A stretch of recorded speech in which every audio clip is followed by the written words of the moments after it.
Hello, and welcome to Insightful Conversations with your host, Three Principles practitioner, Adey Jones.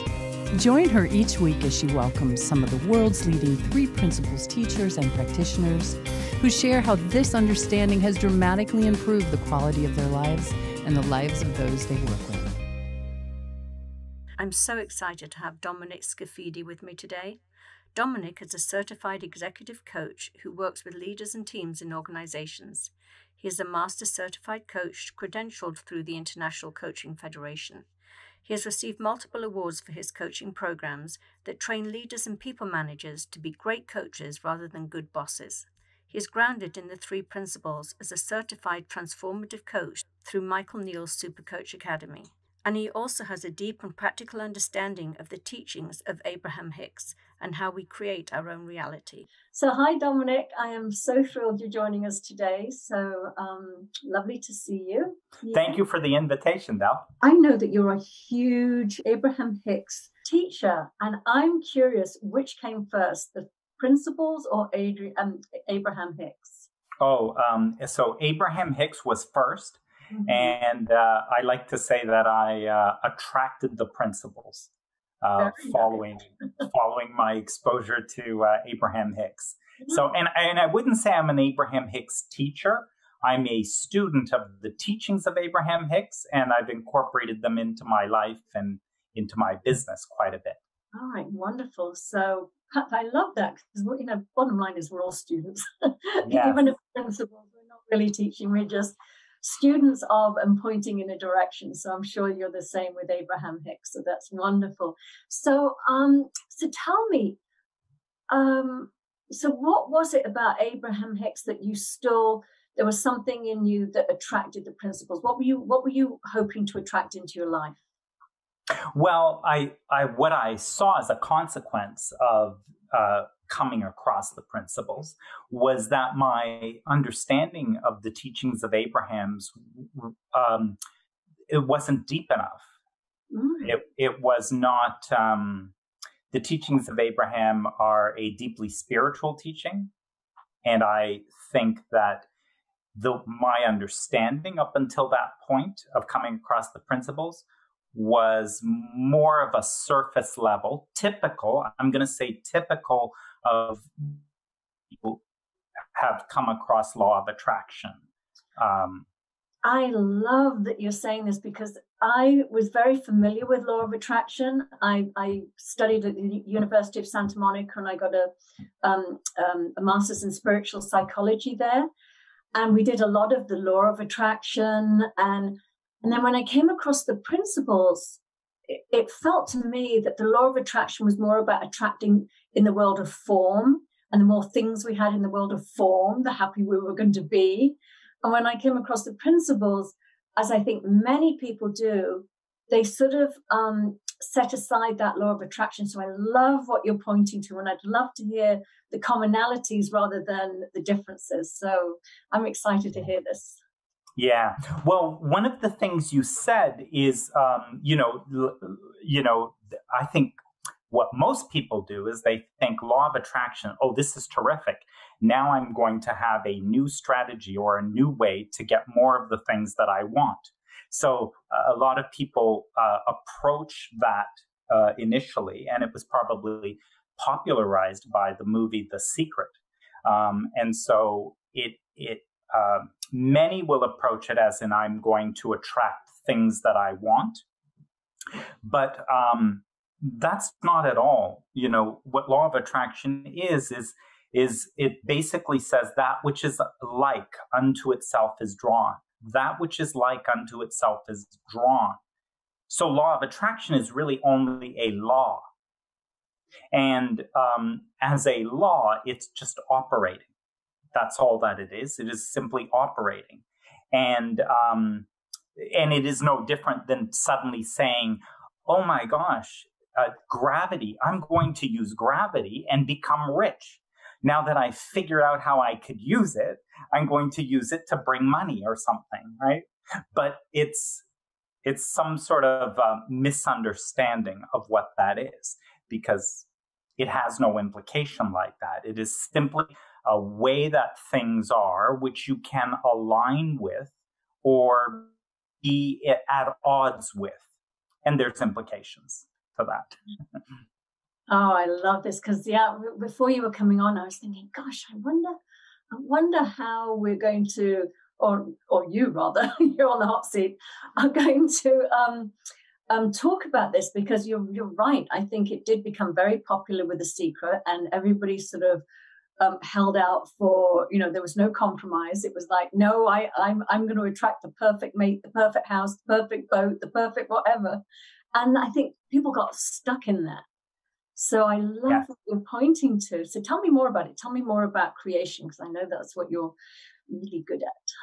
Yeah. So, I mean, really, this is a law of energy and vibration. And when you look at it in terms of the principles, it is a law operating before form. In a way, you could say that how God creates, how mind creates, is simply in the imagining of something, and that becomes immediately. And now Sydney Banks, with the three principles, looked at the relationship between formless and form, and he articulated that the missing link was thought, right? So that the sort of connection. Now, in truth, there is no difference between formless and form. And Sid Banks said the same. He said, it's not an inside and an outside. It's not a formless and form. It's the allness, right? Mm-hmm. So in Abraham, they speak the same way. So they'll talk about that the physical world is simply a spiritual manifestation or expression. Mm-hmm. So although we distinguish it as a physical world, it is an expression of spiritual. So really, the truth is it's all spiritual. And some of expressed in form or the spiritual, which is all of it, is expressing in a variety of ways. Mm. Yeah, I love that. I often say exactly that. It's like, we are all the ocean. We are all spiritual. And yet there are waves on the ocean. And those little waves are, our fab. I love my human side. I'm never going to sort of see that as something to be pushed aside. But all we are is just an expression of that, a unique expression. Each one of us has a wonderful, different little sort of unique twist to it. But we're just an expression of our spiritual nature, which is the majority of us, by sure. I mean, Dickon shared the other day that, Sid said that it was 96% of us are spiritual, and only that 4% is the human expression of that spiritual, which I love. It puts it in proportion of what we really are, what we're really made of. Right. And that very much aligns with the articulation that Abraham describes us as: who you are is pure source energy. Mm-hmm. Who you are is pure source energy consciousness. And a part of you has focused into this physical existence. So a part of you has focused here, while the greater part of you remains non-physically focused. So as Dickon is saying, the largest part of you is actually a consciousness that is far beyond this unique perspective that is you and me, showing up here in this perspective. But we have, there is really an infinite intelligence, far greater than anything that we happen to be present to or fully conscious of in this physical existence. Yeah, that's brilliant. I love this. I love that we're having this conversation. I think there's so many people that have sort of thrown the baby out with the bathwater a bit, as far as misunderstanding what the law of attraction is, that it is purely about manifesting, the sports car in the garage or the giant mansion at the edge of the, Pacific Ocean or whatever. So tell me more about creation. I know that creation doesn't necessarily mean things in the physical form. So talk more about creation. Well, yeah, and I think I want to comment too that you're right. What I found in the Three Principles community is that so many people did throw out the baby with the bathwater, and it isn't only with law of attraction. It is with so many things that led them to the principles. Yeah. So many people were doing so many things that, you know, the way I would say it from an understanding of teachings of Abraham is that were it not for those other things, you would never have heard what was available in the principles. Mm. So you would, if from a full understanding of that, you would have nothing but pure appreciation for all that brought you to this. Yeah. And if it was not for all that brought you to this, you couldn't be in a place of even understanding, of perceiving what it is you're perceiving in the principles. Mm-hmm. So, yeah, so I think that part's important. And so I kind of encountered that most people tossed it aside. There was, you know, when I first kind of came into the principles, everyone sort of discouraged from even having conversations to explore what's true in both. Yeah.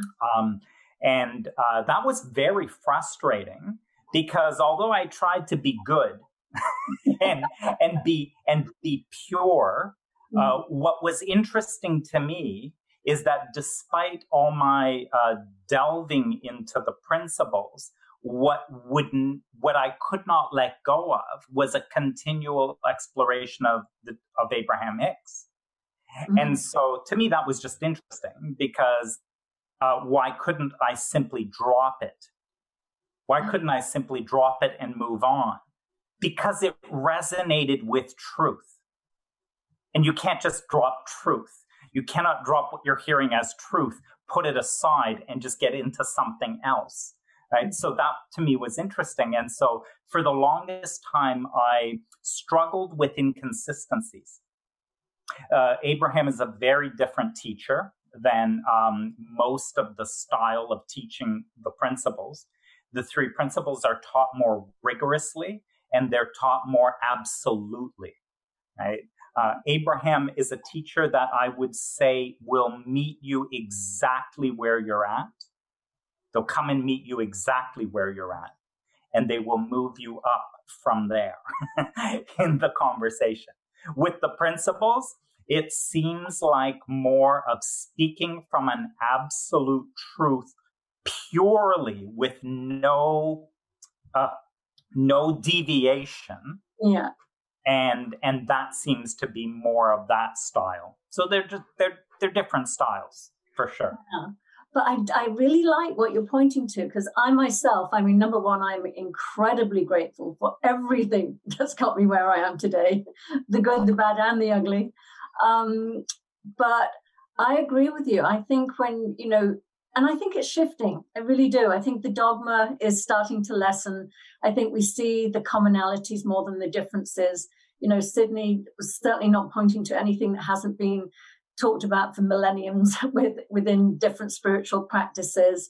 And yeah, it's great to have the conversation, and it's great to open it up. And I think sometimes in the very beginning we get a little zealous and like, oh my God, we found the answer, this is it. Right. But I think it is important to, like, as you say, just there was something in you. You were like, hey, wait a minute, there's still truth over here. And it doesn't have to be one or the other. It doesn't have to be black and white. Yes. And so then the distinction for me is that in the principles, a lot of emphasis is all on the formless, unmanifested aspect of life. And so a lot of times, if you engage in conversations there, what happens is you're pointed back. So you're pointed back to mind. You're pointed back to before the content of your thinking, you know, all of that. That this is sort of the direction, is to go back to source in a way, right? Yeah. And by the way, and that is all good. What's curious to me is that there is not very much conversation at all about what happens then in form. So I see who I am as source. I see mind, thought, consciousness as one energy that is the source of me. I see my connection to infinite intelligence and wisdom. So let's talk now about my living of life. And three principles, there's very little interest in a conversation about, I want to build a business. I want to make more money. I want to have a relationship. And in all of that, there's a point you back before these things to that. Whereas Abraham, and this is to me the most fascinating part about the teachings of Abraham, is that what they say is, of course, who you are is an eternal, infinite being. But here's the way I'll say it. You have eternity to enjoy and explore the eternal, infinite being that you are. Eternity, that is such a long time for you to enjoy that, explore it, and really be all of that, right? And here's the thing. We have less than perhaps 50 years to be enjoying this unique expression of the infinite eternal that we are.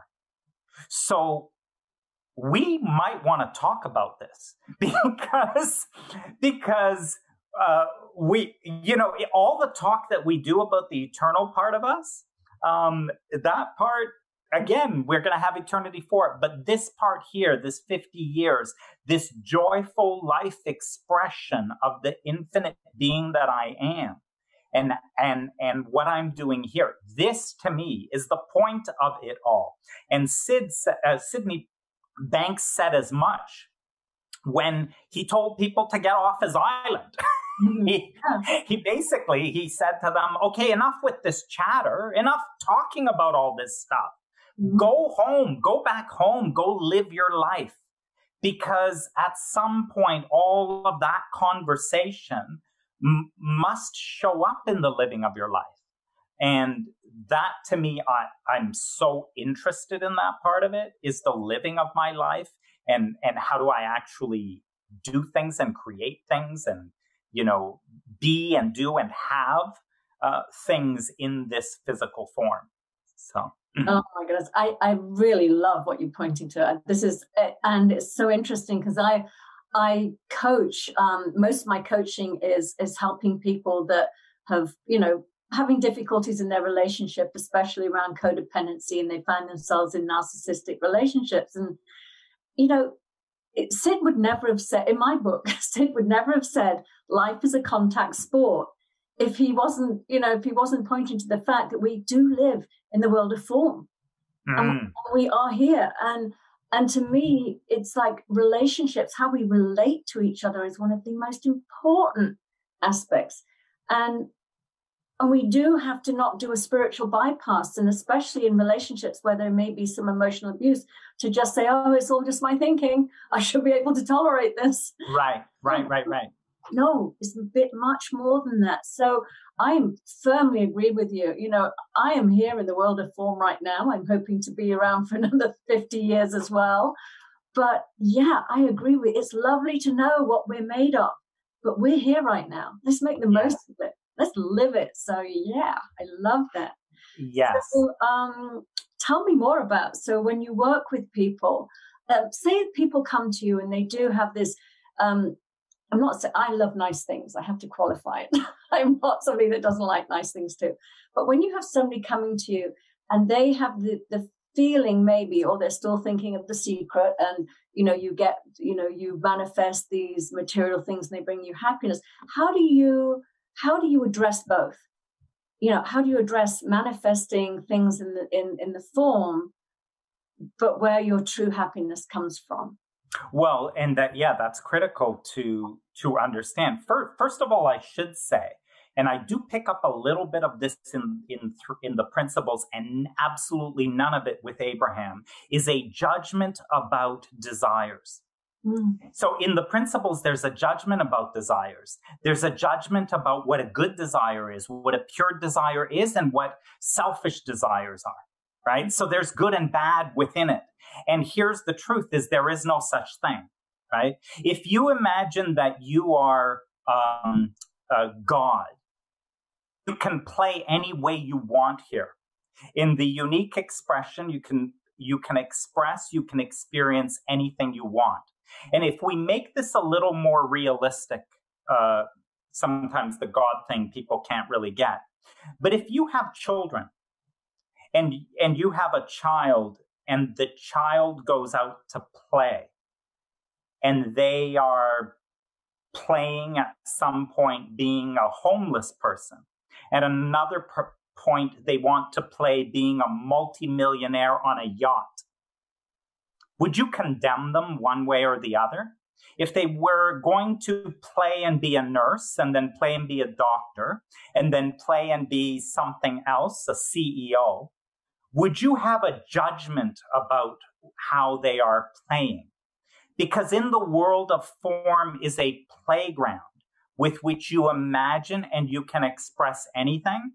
And here's the thing that one thing to get over is your own self-judgment or anyone else's judgment about what desires you have. Whatever you desire you have is always coming from, the way I'll say that is, these desires do not come from you here physical.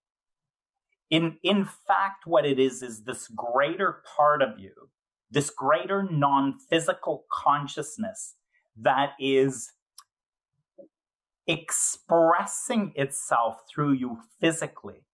And for instance, if you're a musician, you may have a desire to write a song or to play something or to practice your instrument, to play it at a whole other level. Now, that desire is actually not sourced in you, the physical you. It is sourced in this non-physical consciousness, this energy that is wanting to express something more through you, and it occurs to you as desire. That's how it feels to you, is as desire. And sometimes we can get really messed up because people tell us, that's the suffering you'll have, is the desire causes suffering. It causes suffering. So if you could only get rid of your desire, you would be at peace. And Abraham says, you will never get rid of desire because you are not the source of it. The only thing you are the source of is the resistance to that desire. That you only source of the resistance to that desire. You are not the source of the desire that is wanting to express your physical life. That is beautiful. And that is so profound. Resistance is, it's so funny you were talking about, from my experience, I haven't, maybe because I just embraced the fact that, as I said, I like nice things and I'm not ashamed of it. So for me, the principles is about non-judgment of yourself and others. And, whatever comes through me, I always think, you would never have been created with the capacity to feel or experience that wide range of emotions. Like you said, it's a playground. It's just a playground. Emotions that come through you or thoughts that come through you. And so I'm very much, some of them we might not want to act on, like murder. But if I feel murderous for a second or, whatever, I don't judge it. It's like, oh gosh, that's just energy moving through me. As long as as I said, I'm not acting on things that could be harmful to others. But I love what you're pointing to about it is a playground. And when we talk about being lived by mind, that's all you're pointing to when you're talking about creation and desire. That's just right. Mind living through you and expressing through yes. you. So yes. there is that commonality. Yes.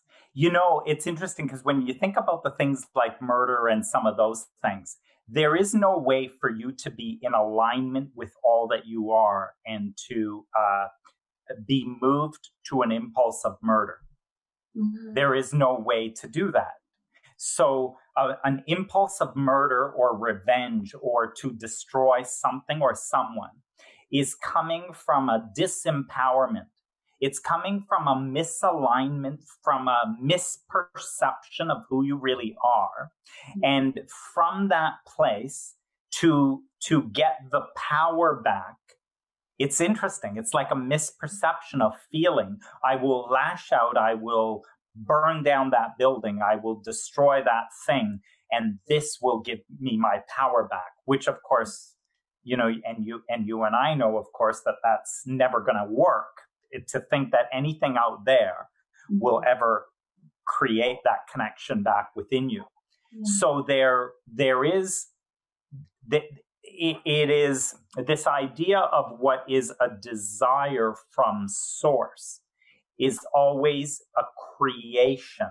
It is in creating, never destroying. There is only, and Three Principles says this, and so does Abraham Hicks. Three Principles says innate well-being, and Abraham Hicks will say there is only a source of well-being. Only a source of well-being. That is the only truth there is well-being. Everything else is a misperception or resistance to the only truth there is. So it took me a while to figure that out, but my metaphor now is if you imagine that the sun is the source only of light. It is only a light that comes from the sun. And then you say, well, look, I could see very well that there is a shadow, like I can see shadows, right? But here's the thing. There is no source to a shadow. A shadow has no source to it. A shadow only comes into existence when you are resisting light. Then something shows up, which is a blocking of light.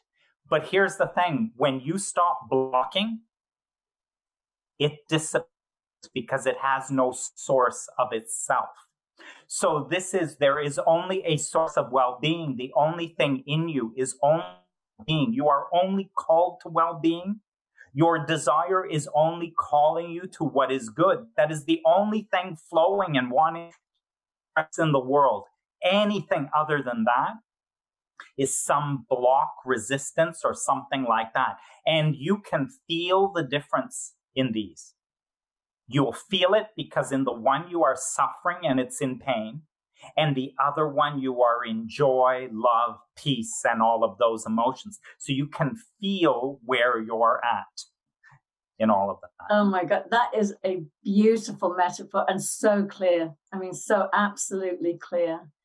And I wish we had more time.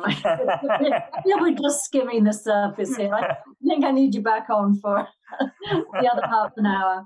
But I just love what you've been pointing to, and I used to have a fear about the three people he's coming to get me if I went back to some of the other things I've learned. But I think we've all relaxed with that one, and whatever works for us and whatever feels true to us is what we share. And I love what you're doing and what you're sharing with people. And please this is on YouTube, but for those that are listening on the podcast, can you give us your website and how people can contact you to learn more about this? Great. HR Possibilities is my website. On Facebook, they can also find me, DominicScaffidi.com. And on LinkedIn, I'm there and I'm active as well. So connecting there is great. And if you connect and let me know you were listening to this, I can point you to other resources and other talks.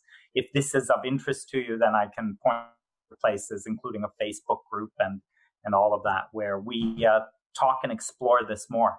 Yeah, well, that's wonderful, because I do have my Abraham Hicks books somewhere on my shelf there. I'm going to drag them out again and read them with fresh eyes. So I really appreciate that. I really do. Yes. In light of the principles, I think you will find lots of resonance and truth in there. And by the way, I also say skip over any of the parts where, Abraham is quite liberal. They'll offer practices, they'll offer tips and techniques and all of that. Just skip it, skip over it, and listen to the parts that, what else are they pointing to? Yeah. Because they're a very different teacher, and they're not afraid to offer these ideas and suggestions. They have a different approach. Wonderful. I love that. Really, really enjoyed talking to you, Dominic. And thank you so much for being with us today. And I look forward to seeing you soon. Great. Thanks for the invite, Del. I really enjoyed our conversation. Thank you. My pleasure. Thank you. Bye-bye. Thank you so much for listening to the show. If you're interested in learning more about my coaching and mentoring packages, please reach out to me at deladeyjones@gmail.com. I would love to hear from you.